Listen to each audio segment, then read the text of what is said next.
The avoidant's worst fear. When you stop reaching out, you know what the avoidant's worst nightmare is. It's not you being needy. It's not you asking for clarity. It's not even you wanting more time together. No, their absolute worst fear is this: you stop reaching. Because when you stop reaching out, something terrifying happens for them. They lose control. They've been operating in this comfort zone where they can stay distant, emotionally unavailable, and still count on the fact that you'll show up. You'll text first. You'll patch things up. You'll understand. Again, but when the texts stop, when the phone doesn't buzz anymore, when your energy gets redirected to you instead of to fixing thing, that's when panic sets in. Because now they have to wonder, did I miscalculate? Was she really done this time? Wait, she's not waiting for me anymore. Here's the truth they don't want you to realizing: the power they held. You gave it to them, and now you're taking it back. You're no longer auditioning. You're no longer begging for breadcrumbs of affection. You're saying, if you can't meet me here, I'm moving forward without you. And that terrifies someone who's built their safety on emotional distance. But let me be clear, this isn't about playing games. It's about preserving your peace. It's about recognizing when your consistent effort is just enabling someone else's inconsistency. So stop worrying about whether they'll come back. Start asking whether they deserve a place in your life if they do. Avoidants rely on your consistent effort to stay comfortable in their distance. On the surface, it seems like they're independent, self-contained, and maybe even emotionally strong. But when you look closer, you realize that their independence often masks fear. Fear of intimacy, fear of vulnerability, and most of all, fear of losing control.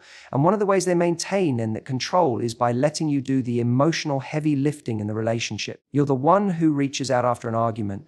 You're the one who initiates plans, checks in, and keeps the connection alive. They may not ask for this outright, but over time, it becomes the unspoken dynamic. They know even subconsciously that you're always the one to bridge the gap. That's how they stay emotionally distant while still benefiting from the relationship. It gives them the illusion of closeness without the discomfort of true intimacy. Here's where it gets subtle. They're not necessarily doing this with malicious intent. In fact, a lot of avoidant behavior stems from childhood conditioning. Maybe they learned that closeness equals pain, or that being vulnerable led to rejection. So as adults, they crave connection, but sabotage it the moment it starts feeling too real. The moment you get too close, they pull back. And each time you chase after them, it confirms something dangerous. You not. They don't need to meet you in the middle because you'll always come to them. This dynamic gives the avoidant person a kind of emotional cushion. They get to stay at a distance and still feel wanted. They don't have to change. They don't have to grow because you're doing all the work. You're the one absorbing the discomfort, handling the emotional weight, and trying to make the relationship function. But here's the problem: this is not connection. This is a one-sided performance. And over time, it wears you down. You start doubting yourself, wondering if you're being much, too emotional, too needy. You're not. You're just trying to relate on a human level. But when you're constantly reaching out and getting breadcrumbs in return, it distorts your sense of what's normal and healthy. When you finally stop reaching out, the dynamic shifts. Suddenly, this isn't about the avoidant person no longer has that emotional cushion. They're left with the silence, and that silence is loud. It's not just the absence of your words or your messages, it's the absence of your emotional energy. The same energy they took for granted. They might not show it immediately, but deep down, they feel the loss because you were the one holding the connection together, and now the thread has snapped. So yes, avoidants rely on your effort. Not because they're confident without it, but because your consistency allows them to stay comfortably distant. When that consistency disappears, it forces them to face the emotional work they've been avoiding. And that's when the real fear sets in. Your withdrawal forces them to feel the loss of your presence and energy. It's easy to underestimate how powerful silence can be, especially when you've been the one constantly putting effort into maintaining the connection. You might think, if I stop reaching out, they won't even notice. But they do. Maybe not immediately, maybe not dramatically, but they feel it in ways they don't always know how to express. Avoidant individuals often create distance as a defense mechanism. They fear closeness because deep down they associate it with risk of being hurt, rejected, or losing their sense of independence. So they maintain a level of emotional detachment, not because they don't care, but because caring too much feels unsafe. What they don't anticipate is how unsettling it becomes when the person they've kept at arm's length suddenly stops showing up. You see, your presence had become part of their emotional safety net. You were there, always available, always consistent. Even if they didn't reciprocate with the same intensity, they had grown accustomed to the comfort of your energy. It was predictable. Reliable, they may have openly acknowledged it, but your messages, your check-ins, your emotional availability formed a steady beat in the background of their life. When that beat stops, the silence becomes deafening. It's not just the absence of conversation, they feel the absence of being emotionally pursued. And while an avoidant may not be great at handling closeness, they're even worse at handling the loss of someone who made them feel wanted without demanding too much in return. Your withdrawal confronts them with a reality they've been avoiding. Relationships don't sustain themselves. They require mutual effort. They require presence. At first, they may try to rationalize it. They're probably just busy. They'll reach out eventually. But as time passes and your silence holds, they begin to experience the discomfort they've been shielding themselves from. That nagging sense that maybe you've moved on. Maybe they pushed you one step too far. Maybe they're no longer the one in control. This is when the emotional discomfort they've been avoiding hits them. Your absence becomes proof that the connection wasn't invincible. It becomes clear that you were the glue, the one holding it all together, and now, without you, it's coming apart. They may not show it. Avoidants rarely do. But behind the silence, there's confusion, anxiety, even regret. The irony is, they often feared emotional closeness because it made them feel vulnerable. But losing you creates a different kind of vulnerability. The kind that doesn't come with a safety net. Not the kind that says, you're not being chased anymore. Now what? It's a powerful turning point. Because in your silence, this isn't about you not. They're finally left alone with the consequences of their emotional distance. They're forced to feel what they've tried so hard not to at the cost of taking you for granted. Reclaiming your attention is not a game. It's an act of self-respect. One of the biggest misconceptions when you pull back from someone, especially an avoidant partner, is that you're being manipulative or trying to teach them a lesson. But there's a vast difference between playing games and protecting your peace. The truth is, constantly chasing someone who resists closeness is emotionally draining. At some point, deciding to redirect your energy inward isn't revenge, it's recovery. When you stop initiating, stop checking in, stop softening the tension with another, just want it to say, here, message. You're not trying to manipulate them into chasing you. You're finally listening to the voice inside you that's tired of begging to be seen. You're recognizing that your value isn't dependent on someone else recognizing it. And you're starting to honor your emotional boundaries you may have ignored for the sake of keeping the connection alive. Avoidant people often don't respond to emotional conversations or pleas for connection. They feel overwhelmed when faced with vulnerability, and they may shut down when they're asked to show up emotionally. But when you withdraw, not in anger, but in clarity, you're showing them something different. You're saying, I'm not going to keep proving my worth to someone who keeps dodging intimacy. And that message spoken in your absence is far more powerful than anything you could say out loud. Because here's what's really happening. You're shifting the dynamic from chasing to choosing. You're choosing you. That's not a tactic. That's growth. You're reclaiming your time, your mental bandwidth, and your emotional stability. You're taking your attention, something you were giving freely, generously, maybe even desperately, and investing it in yourself. In your peace, your passions, your friendships, your future. This change doesn't mean you stop caring. It means you care about yourself enough to stop settling for one-sided effort. It means you're no longer confusing availability with affection, and you're no longer buying into the idea that your needs are too much just because someone else refuses to meet them. Ironically, this is often the moment when the avoidant person starts to pay attention. When you stop pouring into them, they feel the shift. The air gets quieter, and in that silence, they're forced to wonder, where did that energy go? They may even try to re-engage, not because they've transformed overnight, but because they feel the loss of the emotional comfort you used to provide.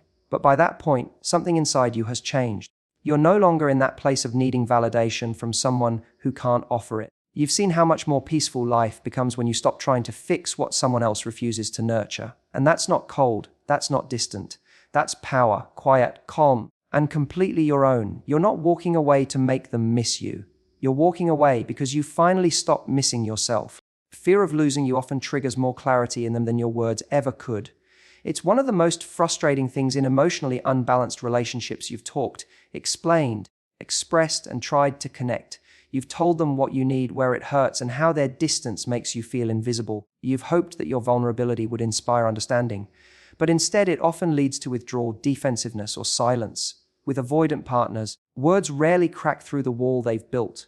Not because your words aren't powerful, but because they've trained themselves not to foo much when someone gets close. But silence, that's different.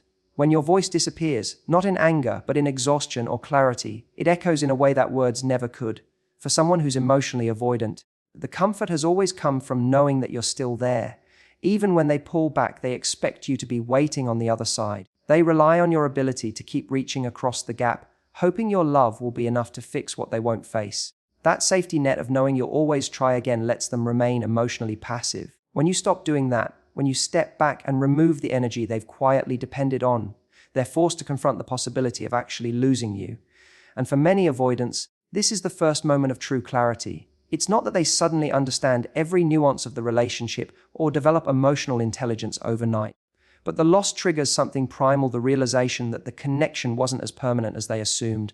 Clarity often comes in the space your absence creates. Not the kind of clarity that comes from analyzing every text or reliving every argument, but the emotional clarity that says, she really might be gone. It interrupts the pattern they've become comfortable with. Now, instead of dodging intimacy, they're sitting in discomfort because they're no longer sure if you're coming back. That uncertainty breaks through their emotional fog more effectively than anything you've said before. It's not that your words didn't matter, they did. But for someone who avoids emotional closeness, words can often be intellectualized, deflected, or minimized. Your emotional pullback can't be talked around. It's felt, it's undeniable. Suddenly, they have to face their role in pushing you away. Suddenly, your absence becomes louder than all your previous cries for connection. And here's the real twist: once they start to feel that fear of losing you, they often gain a sharper awareness of what you truly meant to them.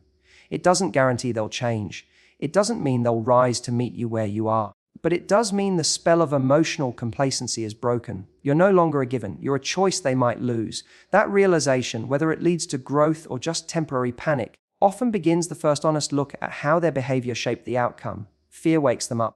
Not because it's a tactic you used, but because you finally stopped trying to convince them to see your worth, and they had to see it for themselves.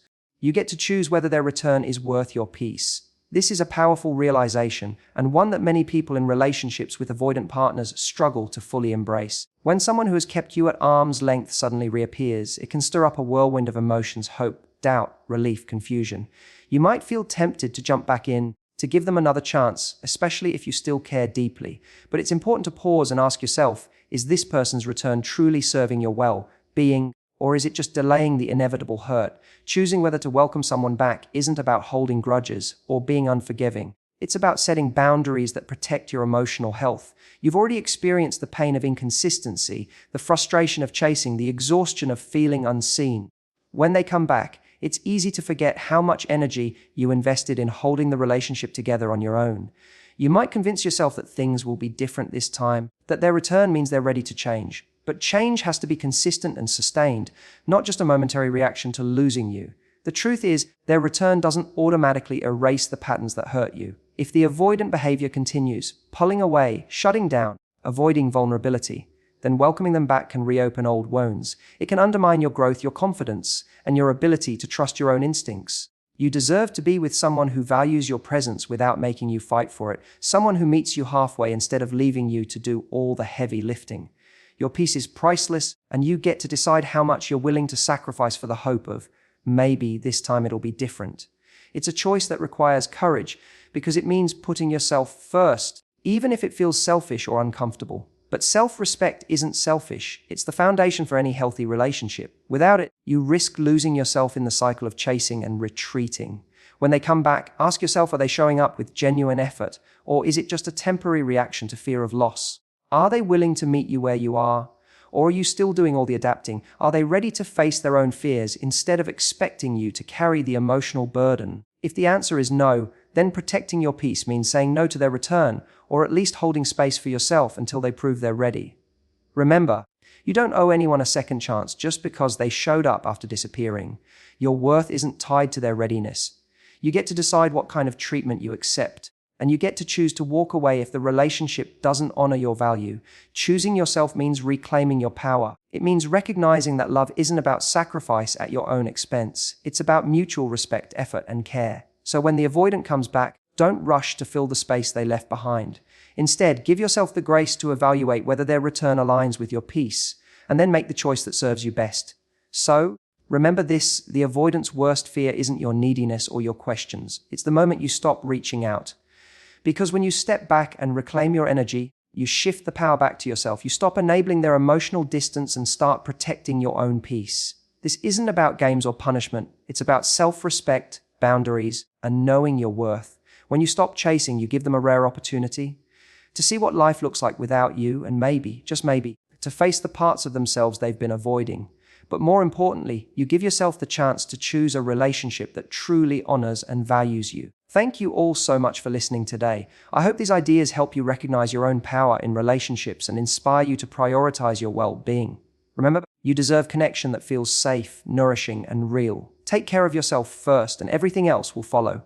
Goodbye for now, and thank you again. Keep believing in your worth. You're worth it.